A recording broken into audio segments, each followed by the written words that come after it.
YouTube, Caitlin here. Hello YouTube, hello YouTube, hello YouTube, hello YouTube. Caitlin here, Caitlin here, Caitlin here, Caitlin here, Caitlin here, Caitlin here. Caitlin here. Is that how you do it? Hello YouTube, Caitlin here, and it has been 10 whole years since I uploaded my first video on iMagineBlink.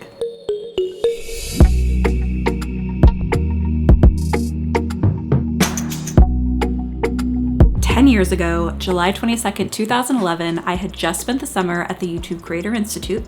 I was on vacation at the beach, but they were going to put us on the front page of YouTube soon, and so I had to get my channel out of my head and into the interwebs. And I had no idea what I was getting myself into. I uploaded a video last July where I watch and react to some of those first few uploads, so if you're interested in that, I will link that here.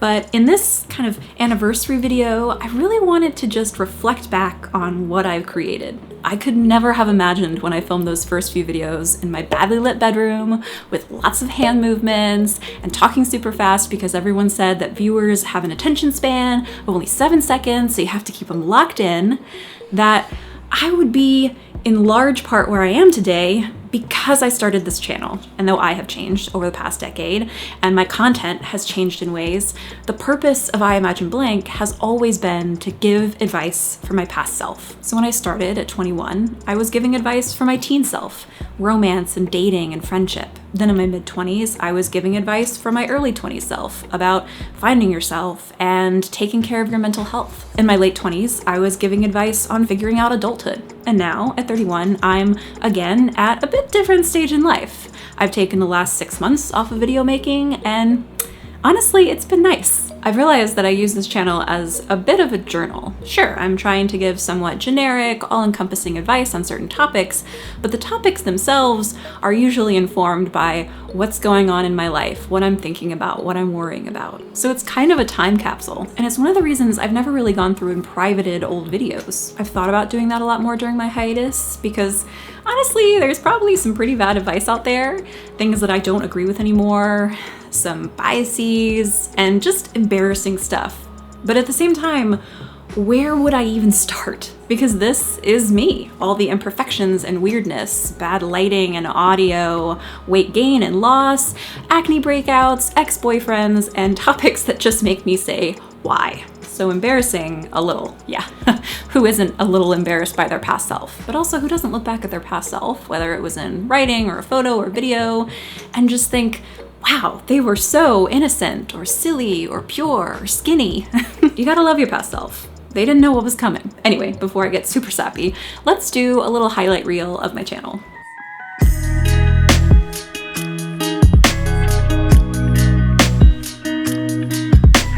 Top of the list, what was the most viewed video? And that would be When You Feel Ugly, which as of writing this has 569,000 plus views and 2,500 comments. There's also a velociraptor trying to eat a baby in that, so you can see why it's so popular. The most unexpected success of a video. Now this is my ranking, but I would say it's What If You're in Love with a Fictional Character. That has only 18,000 views, but has over 1,000 comments, which is very unusual for me. I still get little notifications of people commenting their fictional crush, and it's adorable. What about the most controversial video? Now, I couldn't get YouTube Analytics to show me my most disliked video, but if I had to guess, it would be Spring Break Girls Gone Wild, with only a 48.8% like rate. That one was 100% clickbait, both in the title and the thumbnail. And if there were ever a video I private, it would be that one. I feel like I get pretty judgy. Other things of note, I have made Busch Gardens Thrill Chaser videos for 7 seasons. And I credit these videos with actually getting me to enjoy and be excited for haunted houses during Howl-O-Scream. I was terrified of them up until I was like 25, and then they somehow became one of the things I most look forward to. Exposure therapy, maybe? What about a common criticism or comment?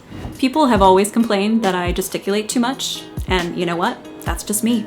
I talk with my hands, and videos make it worse because you're like in this little box trying to get across your point, and somehow waving your hands seems like the way to go for my brain. Comment that hurt the most because I am savage. Someone asked on the What is Adulting video if I was pregnant because they were like, she's fat?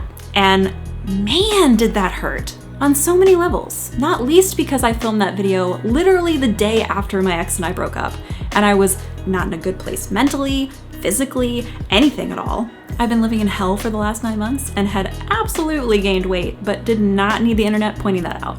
Okay, but let's take it back to something a little more positive. What about my favorite video?